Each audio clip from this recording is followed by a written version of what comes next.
મિત્રો, કઈ સ્ત્રીના ભાગ્યમાં પુત્ર નથી હોતો અને તેને આખું જીવન નિસંતાન રહેવું પડે છે, અને એવા કયા કાર્યો છે જે એક પતિવ્રતા સ્ત્રીએ ક્યારેય ના કરવા જોઈએ, નહીં તો તેણે ક્યારે પુત્રની પ્રાપ્તિ થતી નથી। મિત્રો, એક સમયની વાત છે કે જ્યારે માતા લક્ષ્મી ભગવાન શ્રી હરિને મળવા માટે શિવસાગરમાં જાય છે અને ભગવાન શ્રી હરિને કહે છે કે હે પ્રભુ, આજે હું તમને 3 પ્રશ્નોના જવાબ પૂછવા આવી છું।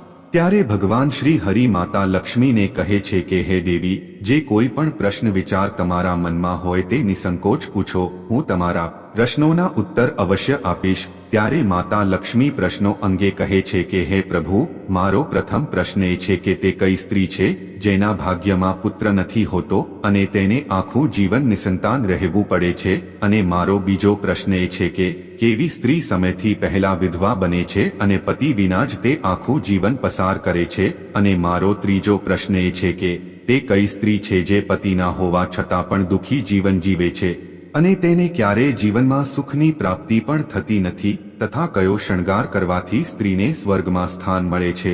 ત્યારે ભગવાન વિષ્ણુ કહે છે કે હે દેવી, આજે હું તમને એક ખૂબ જ પવિત્ર કથા સંભળાવું છું, જે કથા દ્વારા તમને તમારા બધા જ પ્રશ્નોના જવાબો મળી જશે, પરંતુ તમારે આ વાર્તા સંપૂર્ણ ધ્યાનથી સાંભળવી જોઈએ।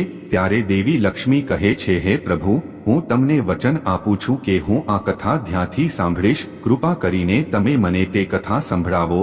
ત્યારે કથાને સંભળાવતા ભગવાન વિષ્ણુ કહે છે કે હે દેવી, એક સમયની આ વાત છે કે એક ગામ હતું અને તે ગામમાં એક શેઠ રહેતા હતા। તે શેઠને 2 પુત્રો હતા અને શેઠના બંને પુત્રો પરણેલા હતા। શેઠના ઘરમાં કોઈ વસ્તુની કમી ન હતી, પણ શેઠ અને શેઠની પત્ની સ્વભાવે ખૂબ જ દુષ્ટ હતા, અને શેઠનો મોટો પુત્ર અને તેની પત્ની પણ સ્વભાવે ખૂબ જ અહંકારી હતા। શેઠની પત્ની અને શેઠના મોટા પુત્રની પત્ની બંનેનો સ્વભાવ પણ દુષ્ટ હતો, પરંતુ શેઠનો નાનો પુત્ર અને નાના પુત્રની વહુ સ્વભાવના ખૂબ જ સારા હતા। શેઠની પત્ની તેની મોટી વહુને ખૂબ લાડકોડ કરતી, પરંતુ તે નાના પુત્રની પત્ની સાથે ખરાબ વર્તન કરતી। ઘરની સૌથી નાની વહુ એટલે કે નાના પુત્રની પત્ની ખૂબ જ સારા સ્વભાવની, ઈશ્વર પર શ્રદ્ધા અને પતિવ્રતા મહિલા હતી। તે ઘરના તમામ કામ એકલી જ કરતી અને ઘરના દરેક કામમાં ખૂબ જ કુશળ હતી। તે દરેકના કપડાં ધોતી અને ઘરના દરેક કામમાં નિપુણ હતી। તેમજ તે સારા સ્વભાવની હોવા છતાં તેની સાસુ અને મોટા પુત્રની પત્ની તેની સાથે હંમેશા ખરાબ વર્તન કરતા અને તેનું અપમાન કરતા રહેતા હતા। મિત્રો, કથાને આગળ વધારતા ભગવાન વિષ્ણુ કહે છે કે હે દેવી લક્ષ્મી, આવું કરવા પાછળનું કારણ એ હતું કે શેઠની મોટી વહુને એક દીકરો હતો અને નાની વહુએ એક દીકરીને જન્મ આપ્યો હતો। તેથી દીકરીને જન્મ આપવાથી શેઠની પત્ની નાના પુત્રની પત્નીને વારંવાર અપશબ્દ કહેતી હતી, પણ તે બિચારી શું કરી શકે? ભાગ્યમાં જે લખેલું હોય તે વ્યક્તિની સાથે થાય છે। ભગવાન વિષ્ણુ કથાને આગળ વધારતા માતા લક્ષ્મીને કહે છે કે હે દેવી, હવે હું તમને નાની વહુની વાર્તા કહું છું। આનાથી તમને તમારા પહેલા પ્રશ્નનો ઉત્તર પ્રાપ્ત થશે અને તમને જવાબ મળશે કે કઈ સ્ત્રીના ભાગ્યમાં પુત્રની પ્રાપ્તિ નથી થતી। હે દેવી, તમે કથાને સાંભળો। તે શેઠની પત્ની પહેલેથી જ દુષ્ટ અને કુટેવ સ્વભાવની હતી, અને તેના આવા ખરાબ સ્વભાવને કારણે પરિવારના દરેક સભ્યો તેનાથી પરેશાન રહેતા હતા। તેમજ તે તેની નાની વહુને ખૂબ જ વધારે દુઃખ આપતી હતી અને તેને પરેશાન કરવામાં તેને ખૂબ જ આનંદ આવતો હતો। શેઠની નાની વહુનું નામ રાધિકા હતું અને તે બિચારી રાધિકા આખો દિવસ ઘરના બધા કામકાજ કરતી, તો પણ શેઠની પત્ની તેને ત્રાસ આપતી હતી। તે ભલે ઘરનું બધું જ કામ કેમ ના કરતી હોય, પણ શેઠની પત્ની તેને જ બોલ કરતી હતી। રાધિકા દરરોજ સવારે બ્રહ્મ મુહૂર્તમાં જાગી જતી અને આખો દિવસ કામ કર્યા પછી તેને રાત્રે જ ઊંઘવાનું મળતું હતું। આટલું કર્યા છતાં પણ શેઠની પત્ની તેને ધિક્કારતી હતી। એક દિવસની વાત છે, જ્યારે નાની વહુ ઘરમાં ઝાડુ મારી રહી હતી ત્યારે તેની સાસુ આવીને તેને બોલવા લાગે છે કે ક્યારની તું ઝાડુ મારી રહી છે? તારા હાથમાં તાકાત નથી કે શું? હું મંદિર જઉં છું, હું પાછી આવું ત્યાં સુધીમાં તું ભોજન બનાવીને તૈયાર રાખજે। હું આવીશ કે તરત જ ભોજન જમવા બેસી જઈશ, અને સાંભળ, અન્નનો એક દાણો પણ બગડવો ન જોઈએ। બિચારી રાધિકા ચૂપચાપ તેની સાસુનો ત્રાસ સહન કરતી હતી અને દરેક આજ્ઞાનું ખૂબ જ નમ્રતાથી પાલન કરતી હતી। પછી નાની વહુએ ભોજન બનાવવાનું શરૂ કર્યું અને રસોઈ કરતી વખતે વિચારવા લાગી કે હું આટલું બધા ઘરના કામ કરું છું, છતાં પણ મારી સાસુ મને જપ કરવા નથી દેતી અને હંમેશા મને હેરાન કરે છે, ક્યારે મારી સાથે પ્રેમથી વ્યવહાર કરતી નથી. મારી સાસુ મને એક યા બીજી વાતે ટોણા મારતી રહે છે. રાધિકાને ટોણા મારવાની ટેવમાંથી ક્યારે છુટકારો મળશે તે ખબર નથી. આવું વિચારતી હતી કે અચાનક ઘરનો દરવાજો ખટખટાવવાનો અવાજ સંભળાયો. રાધિકાએ વિચાર્યું કે હજુ જમવાનું પણ તૈયાર નથી થયું. લાગે છે કે મારા સાસુ આજે વહેલા પાછા આવ્યા છે, હવે તે ટોણા મારશે. રાધિકાએ દરવાજો ખોલ્યો અને જોયું તો દરવાજા પર એક સાધુ ઊભો હતો. સાધુએ રાધિકાને કહ્યું, દીકરી, તું આ સાધુ માટે થોડું અન્ન દાન કર. હે દીકરી, મને બહુ ભૂખ લાગી છે.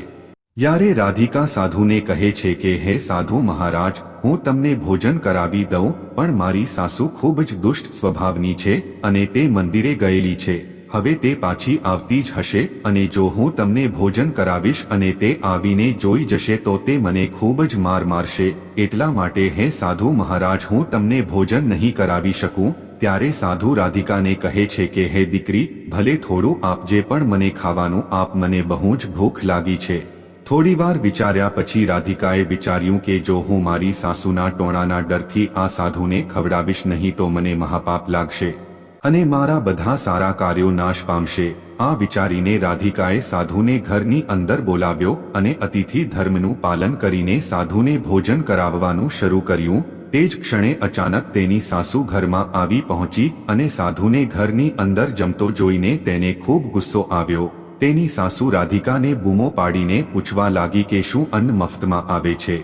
અહીં કોઈ ભોજનાલય ખોલી મૂક્યું છે કે શું અહીં કોઈ ભંડારો કે મિજબાની ચાલી રહી છે કે તું ભિખારીઓને ઘરે બેસાડીને ખવડાવી રહી છે? આમ કહીને રાધિકાની સાસુએ તે સાધુને ધક્કા મારીને ઘરની બહાર કાઢી મૂક્યો અને તેનો ખોરાક ઉપાડીને કચરામાં ફેંકી દીધો. ત્યારે રાધિકાએ તેની સાસુને બહુ પ્રાર્થના કરી પણ તે સાસુએ વહુનું એક ના સાંભળ્યું. તે રાધિકા પર ગુસ્સે થવા લાગી અને કહેવા લાગી કે હે દુષ્ટ સ્ત્રી, મેં તને કહ્યું હતું કે અન્નનો એક દાણો પણ બગાડવો ન જોઈએ, પણ તે શું કર્યું? પેલા ભિખારીને આટલું બધું ભોજન આપી દીધું. શું અનાજ મફતમાં આવે છે? અનાજ કેવી રીતે લવાય છે તને ખબર છે? ત્યારે રાધિકા તેની સાસુને કહેવા લાગી કે તમે કેમ આટલું બધું બોલી રહ્યા છો? તે સાધુને મેં મારા હિસ્સાનું ભોજન આપ્યું છે અને એમાં તમે આટલો બધો ગુસ્સો શા માટે કરો છો? હું આજે ભોજન નહીં કરું અને તે સાધુને મેં મારા ભાગનું ભોજન જમાડ્યું છે. મિત્રો, જો તમે આટલા સુધી વાર્તાને સાંભળી ચૂક્યા હોય તો કોમેન્ટમાં શ્રી હરિ વિષ્ણુ અવશ્ય લખજો અને વિડીયોને વધુમાં વધુ શેર કરજો તેમજ ચેનલને સબસ્ક્રાઇબ કરી દેજો જેથી કરીને તમને આવી રોજ જ્ઞાનવર્ધક વાર્તાઓ સાંભળવા મળી રહે. મિત્રો, આગળ ભગવાન શ્રી હરિ વિષ્ણુ માતા લક્ષ્મીને કહે છે કે હે દેવી લક્ષ્મી. આમ કરતા કરતા બંને વચ્ચે લાંબા સમય સુધી ઝઘડો ચાલતો રહ્યો. રાધિકાને તેની દુષ્ટ સાસુએ ગુસ્સે થઈને ઘરની બહાર કાઢી મૂકી અને ઘરનો દરવાજો પણ બંધ કરી દીધો. રાધિકા લાંબા સમય સુધી ઘરના મુખ્ય દરવાજા પર જ ઊભી રહી અને ઊભી રહીને બહારથી તેની સાસુને બૂમો પાડવા લાગી. રાધિકાની સાસુએ તેની એક પણ બૂમ ના સાંભળી અને તેને ઘરની અંદર પણ આવવા ના દીધી. પછી રાધિકા ઉદાસ અને નિરાશ થઈને તેના પિયરે જવા રવાના થઈ. પિયર તરફ જવાના માર્ગમાં એક વિશાળ જંગલ હતું. રાધિકા ભૂખી અને તરસથી સરી પડી હતી. તે જંગલના રસ્તેથી ચાલવા લાગી. ત્યારે અચાનક વાદળો જોર જોરથી ગર્જના કરવા લાગ્યા અને જોરદાર વરસાદ પડવા લાગ્યો. વરસાદથી બચવા સુકન્યા એક ઝાડ નીચે જઈને ઊભી રહી. ત્યાં રાધિકાએ જોયું કે ઝાડ નીચે એક ઝૂંપડી બનાવેલી હતી અને તે ઝૂંપડીમાં કોઈ પણ વિલંબ કર્યા વિના ઝડપથી જતી રહી. ઝૂંપડીમાં ગયા પછી રાધિકાએ જોયું કે અંદર એક સાધુ મહાત્મા બેઠા છે. તે સાધુ બીજું કોઈ નહીં પણ ભગવાન વિષ્ણુ પોતે જ સંતના રૂપમાં બેઠેલા હતા. તે સાધુએ રાધિકાને જોઈ ત્યારે તેણે કહ્યું, દીકરી, આ ગાઢ જંગલમાં તું એકલી શું કરે છે? તું રડવાનું બંધ કર, હું તારા વિશે બધું જ જાણું છું. તારા સાસરિયા બહુ દુષ્ટ સ્વભાવના છે અને તને ઘણી તકલીફો આપે છે. તેનું એક જ કારણ છે કે તને પુત્રનો આશીર્વાદ નથી મળ્યો. દીકરીને જન્મ આપવાને કારણે તારે તારી સાસુના અપશબ્દ સાંભળવા પડે છે. દીકરી, ચિંતા ના કરીશ, હું તને એક ચિઠ્ઠી આપું છું. મારા ગયા પછી તું આ ચિઠ્ઠીને ખુલજે અને તેમાં તને શ્રેષ્ઠ અને ગુણવાન પુત્રની પ્રાપ્તિ માટેનો ઉપાય લખેલો મળશે. આમ કહીને ચિઠ્ઠી આપીને તે સાધુ ત્યાંથી ગાયબ થઈ ગયા. રાધિકાએ જ્યારે ચિઠ્ઠી ખોલી ત્યારે તે કાપલીમાં પુત્ર પ્રાપ્તિ માટેનો ઉપાય લખેલો હતો. આ ચમત્કાર જોઈને રાધિકા ખૂબ જ ખુશ થઈ અને જ્યારે વરસાદ બંધ થયો ત્યારે તેણે ચિઠ્ઠીમાં જોયું કે જે સ્ત્રીને પુત્રની ઈચ્છા હોય તેને રાત્રે તેના પતિની ડાબી બાજુ સૂઈ જવું જોઈએ. આ કરવાથી થોડીવાર પછી ડાબી બાજુ સૂવાથી જમણી નાકનો સ્વર શરૂ થાય છે અને જમણી બાજુ સૂવાથી ડાબી નાકનો સ્વર શરૂ થાય છે. પછી જ્યારે પુત્રની ઈચ્છા હોય ત્યારે તે સ્થિતિમાં મિલન પહેલા તે ખાતરી કરવી જોઈએ કે માણસનો જમણો સ્વર ચાલતો હોય અને સ્ત્રીનો ડાબો સ્વર ચાલતો હોવો જોઈએ અને તે જ સમયે ગર્ભધારણ થવો જોઈએ. આમ કરવાથી ચોક્કસપણે પુત્રનો જન્મ થશે. તેનાથી વિપરીત જો નાકનો અવાજ ફરવા લાગે છે તો પુત્રીનો જન્મ થશે. ચિઠ્ઠીમાં આગળ લખ્યું હતું કે માસિક ધર્મ શરૂ થયા પછી પ્રથમ 4 દિવસમાં પુરુષ સાથે સંભોગ કરવાથી તે પુરુષને નકારાત્મકતા પ્રાપ્ત થાય છે અને 5મી રાત્રિએ સમાગમ કરવાથી પુત્રીની પ્રાપ્તિ થાય છે તથા 6ઠ્ઠી રાત્રિ સમાગમ કરવાથી પુત્રની પ્રાપ્તિ થાય છે. 7મી રાત્રે મિલન થવાથી એક વંઝિલ પુત્રીની પ્રાપ્તિ થાય છે. 8મી રાત્રે મિલન કરવાથી બળવાન પુત્ર પ્રાપ્ત થાય છે. 9મી રાત્રે મિલન કરવાથી સુંદર પુત્રી પ્રાપ્ત થાય છે. 10મી રાત્રે વિદ્વાન અને ખૂબ જ સારા પુત્રની થાય છે. 11મી રાત્રે મિલન કરવાથી સુંદર આચારવાળી કન્યાની પ્રાપ્તિ થાય છે. 12મી રાત્રે મિલન થવાથી ગુણવાન પુત્રનો જન્મ થાય છે. 13મી રાત્રે મિલન કરવાથી લક્ષ્મી સ્વરૂપે દીકરીનો જન્મ થાય છે. તેમજ 14મી રાત્રે મિલન થવાથી ગુણવાન, બુદ્ધિશાળી અને બળવાન પુત્રનો જન્મ થાય છે. આટલું જાણ્યા પછી રાધિકાએ નક્કી કર્યું કે હવે તે જંગલમાં જ રહેશે અને તે જંગલમાં ઝૂંપડી બાંધીને રહેવા લાગી. રાધિકાનો પતિ તેને શોધતો શોધતો જંગલમાં આવી પહોંચ્યો અને રાધિકાને કહેવા લાગ્યો કે રાધિકા ચાલ આપણે ઘરે ચાલ. ત્યારે રાધિકાએ તે સાધુએ આપેલી ચિઠ્ઠીની બધી જ વાત તેના પતિને કહી અને તેને તેના પતિને સાથે ઘરે આવવાની ના પાડી દીધી. ત્યારે તેનો પતિ પણ તેની સાથે જંગલમાં રહેવા લાગ્યો. પછી રાધિકાએ માસિક ધર્મના 10મા દિવસની રાત્રે સમાગમ કર્યું અને તેને ગર્ભધારણ થઈ ગયો. પછી બીજા દિવસે રાધિકા સવારે સ્નાન આદિ કરીને પૂજાપાઠ કરવા માટે બેસે છે અને તેનો પતિ જંગલમાં લાકડા કાપવા ગયો. ત્યારે અચાનક જોરદાર તોફાન આવ્યું અને રાધિકાની ઝૂંપડી ઉડી ગઈ. પછી રાધિકા દોડીને એ જ ઝાડ નીચે ગઈ જ્યાં તેણીને ઋષિ મળ્યા હતા. રાધિકા ત્યાં તેના પતિની રાહ જોઈ રહી હતી. મિત્રો, રાધિકા જે ઝાડ નીચે બેઠી હતી તે ઝાડને ઉપર અચાનક જ 2 રાક્ષસનીઓ આવીને બેસી ગઈ અને એકબીજા સાથે વાતો કરવા લાગી કે ચાલો આપણે સોનાની નગરીમાં જઈએ. પણ બીજી રાક્ષસની કહે છે કે આપણે સોનાની નગરીમાં કેવી રીતે જાશો? ત્યારે પ્રથમ રાક્ષસી કહે છે કે એમાં શું છે, આપણે આ ઝાડની સાથે જ સોનાની નગરીમાં જઈએ. ત્યારે ઝાડને સાથે લઈને આ રાક્ષસનીઓ હવામાં ઉડવા લાગી અને એ ઝાડની સાથે સાથે નીચે બેઠેલી રાધિકા પણ ઉડવા લાગી અને તે સોનાની નગરીમાં જઈને ઉતરી. રાધિકા સોનાની નગરીમાં ઉતરી ત્યારે તેને તે જગ્યાનું દ્રશ્ય જોયું અને તે અચંબિત થઈ ગઈ. તે જગ્યા પર દરેક વસ્તુ સોનું જ હતું. હવે 2 રાક્ષસનીઓ ખોરાકની શોધમાં ત્યાંથી જંગલમાં જાય છે અને રાધિકા ઝાડના મૂળ ઉપરથી નીચે ઉતરીને તેની સાડીના પાલકમાં જેટલું સોનું ભેગું થાય તેટલું એકઠું કરીને બાંધી દે છે.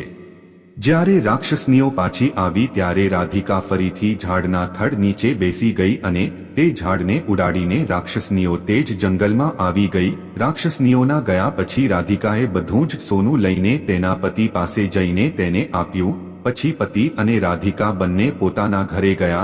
રાધિકાએ સાસરે પાછી આવીને તેણે તે સોનું સાસુને આપ્યું અને તેને આખી હકીકત જણાવી. આ સાંભળીને સાસુને ખૂબ ગુસ્સો આવ્યો અને કહેવા લાગી, હે મૂર્ખ સ્ત્રી, તું આટલું જ સોનું લાવી છે. જો હું અહીં હોત તો તે આખું સોનું લઈ આવી હોત. આ પછી સાસુ પણ તે જંગલનામાં જઈને તે ઝાડના પોલાણમાં સંતાઈ ગઈ અને રાક્ષસનીઓની રાહ જોવા લાગી. પછી તે 2 રાક્ષસનીઓ ત્યાં આવી અને પછી તેઓએ તે ઝાડને ઉડાવી દીધું અને તેને એક બર્ફીલા પહાડ પર લઈ ગયા. આ જોઈને સાસુ ખૂબ ગુસ્સે થઈ અને તે કહેવા લાગી કે તે આ ક્યાં લાવ્યા છે? અહીં માત્ર બરફ અને કાદવ છે. પછી રાક્ષસનીઓએ તેનો અવાજ સાંભળ્યો અને જોયું કે એક વૃદ્ધ સ્ત્રી ઝાડની પોલાણમાં સંતાઈને બેઠી છે. પછી તે બંને રાક્ષસનીઓએ તો એ સાસુને પકડીને બહાર કાઢી અને તે બર્ફીલા પહાડ પર પછાડી અને તે પડતાની સાથે જ તે મૃત્યુ પામી. અહીં રાધિકા તેની સાસુની રાહ જોઈ રહી હતી. તેની સાસુ પાછી ન આવતા ત્યાંથી રાધિકા તે પોલાણ પાસે ગઈ અને અંદર જઈને જોયું ત્યાં તેની સાસુ ન હતી. તે સમજી ગઈ કે લોભને કારણે તેણે પોતાનો જીવ ગુમાવી દીધો છે. મિત્રો, ભગવાન વિષ્ણુ કહે છે, હે લક્ષ્મી, જે પણ સ્ત્રીને પુત્ર પ્રાપ્તિની ઈચ્છા હોય તે મેં આપેલી ચિઠ્ઠી દર્શાવેલ ઉપાયોનું પાલન કરવું જોઈએ. હે દેવી, તમારો બીજો પ્રશ્ન એ હતો કે સ્ત્રી કયા કારણોસર સ્ત્રી વહેલા વિધવા બને છે. તો જે સ્ત્રી અત્યંત લોભી હોય છે અને પતિના હોવા છતાં તેની માંગમાં સિંદૂર નથી લગાવતી અને મંગળસૂત્ર નથી પહેરતી, તેમજ જ્યાં પણ જાય છે ત્યાં ક્યારેય સિંદૂર નથી લગાવતી અને મંગલસૂત્ર નથી પહેરતી તથા પરપુરુષ સાથે સંબંધ રાખે છે, તેવી સ્ત્રી સમય પહેલા જ વિધવા બની જાય છે.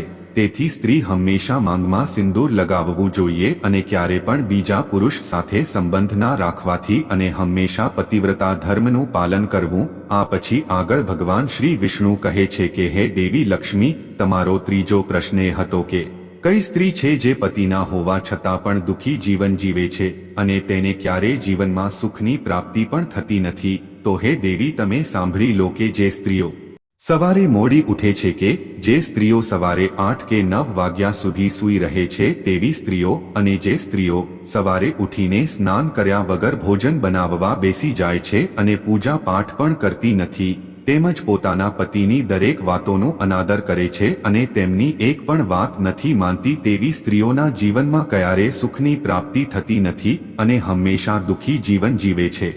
એટલા માટે જ એક પતિવ્રતા સ્ત્રીએ હંમેશા ચરિત્રવાન રહેવું જોઈએ અને સવારે ઉઠીને પૂજાપાઠ તથા માતા લક્ષ્મીની પૂજા કરવી જોઈએ, જેથી કરીને માતા લક્ષ્મી આપણા ઉપર પ્રસન્ન રહે અને સ્નાન આદિ કરીને જ ભોજન રાંધવું જોઈએ. તો મિત્રો, આજની કથા તમને કેવી લાગી તે કમેન્ટ કરીને અવશ્ય જણાવજો. તો મિત્રો, બોલો જય માતા લક્ષ્મી.